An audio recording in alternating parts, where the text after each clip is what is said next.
Ana endi ishimizni Science Direct'dan maqolalar yuklab olish orqali davom ettiramiz.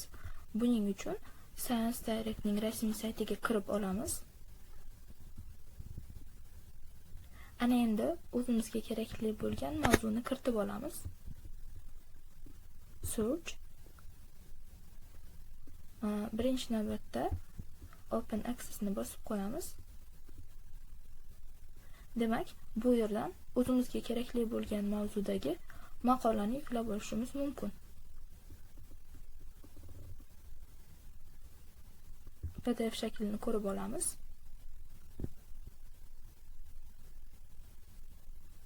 Demak, maqolamizning ko'rinishi quyidagicha.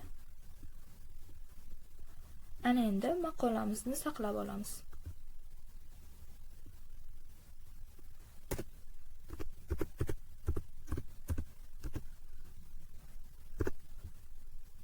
Сохранить. Keyingi ishimiz geoclassification kodlarini tanlab olish.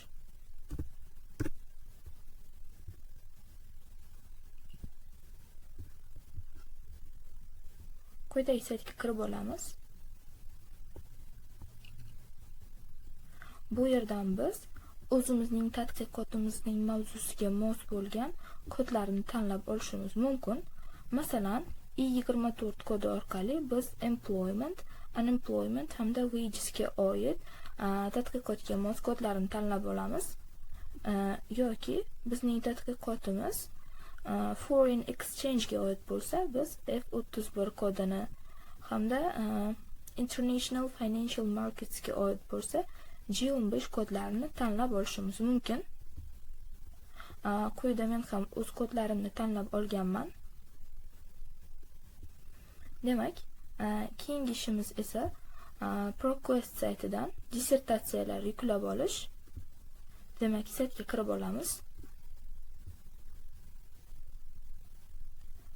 Bu yerdan dissertatsiya diplomiy rabotini tanlaymiz hamda o'zimizga kerakli bo'lgan mavzuni kiritib olamiz.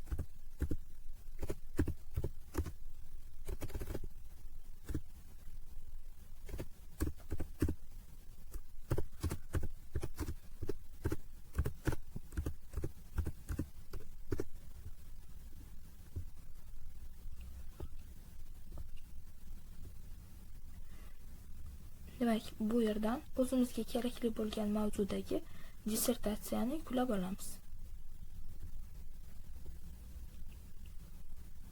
Dissertatsiyamizning ko'rinishi quyidagicha.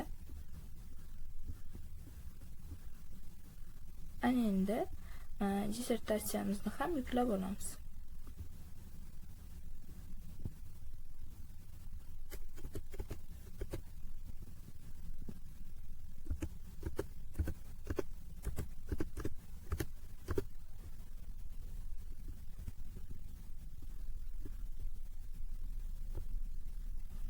Keyingi ishimiz esa Mendeley dasturida ishlashdan iborat. Library qismiga o'tib oldik.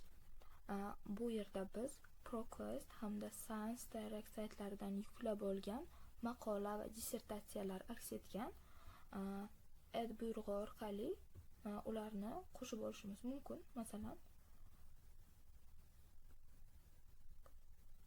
add kirish buyrug'ini bosamiz. Mana maqolamiz qo'shildi. Unga kirib olamiz. Bu yerdan o'zimizga kerakli bo'lgan qismni belgilab turib, Word interpretatsiyamizning adabiyotlar sharh qismiga qo'shib olishimiz mumkin. Demak,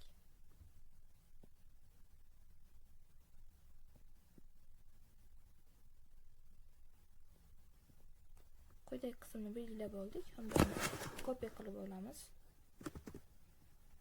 O'zimizning Word ishimizga qo'yib ketishimiz mumkin.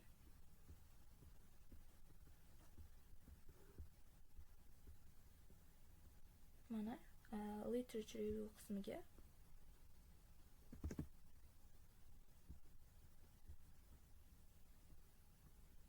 kiritib oldik. Ana endi bu yerdagi ссылкадagi insert citation buyrug'i orqali Mendeley dasturiga o'tib olamiz. bu yerdan sayt buyrug'i orqali o'zimizga kerakli bo'lgan manbani qo'yib ketishimiz mumkin. Ana endi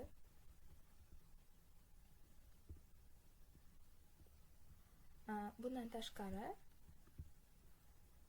o'zimiz foydalangan, demak bu yerda references qismida o'zimiz foydalangan manbalarni ham keltirib o'tishimiz mumkin. Mana quyidagi buyruq orqali. Demak, biz foydalangan ma'lumotlar, manbalar quyidagicha aks etadi.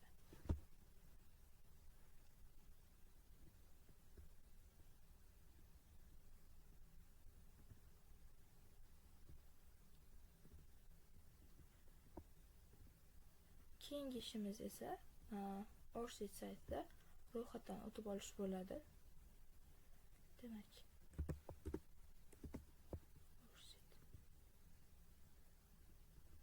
quyidagi saytga kirib olamiz.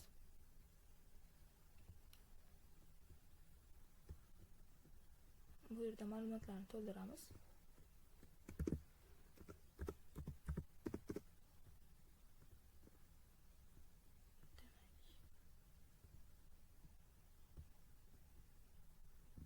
Mana saytga ham kirib oldik. Bu yerda bizning 16 ta raqamli ORCID kodimiz hamda profilimiz aks etgan. Keyingi ishimiz ResearchGate'da ro'yxatdan o'tish. Kirib olamiz.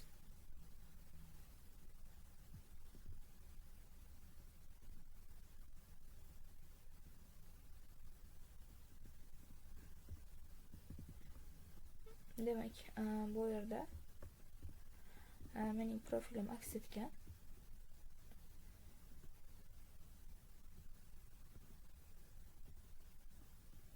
Login buyrug'i orqali kirib olishimiz mumkin. ResearchGate saytida biz o'zimizning maqolamizni yuklashimiz mumkin. Mana bu yerda o'quvchilarning va o'qituvchilarning yuklagan maqolalarini ko'rishimiz mumkin.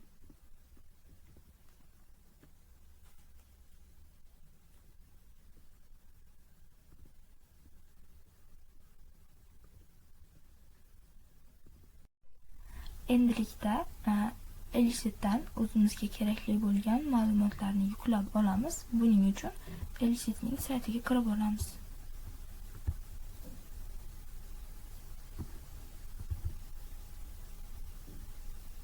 Bu yerga o'zimizga kerakli bo'lgan mavzuni kiritib olamiz.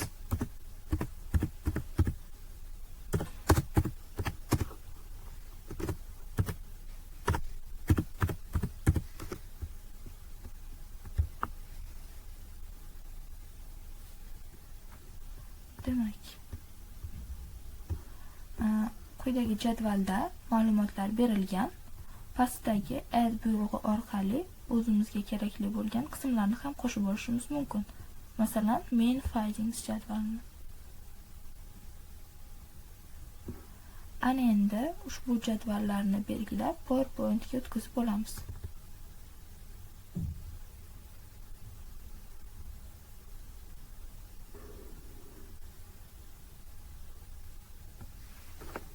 Kopiya qilamiz hamda pustay slaydga o'tkazib olamiz. Ctrl va buyrug'i orqali. Mana endi buni o'zimizga mos kattalikda to'g'rilab olamiz.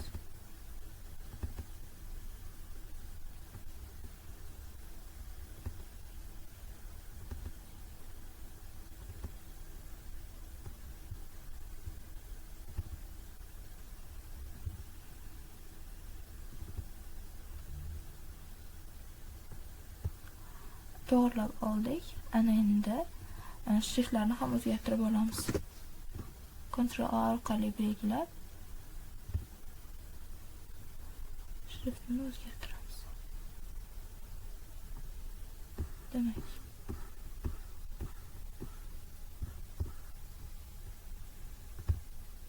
Times New Roman'da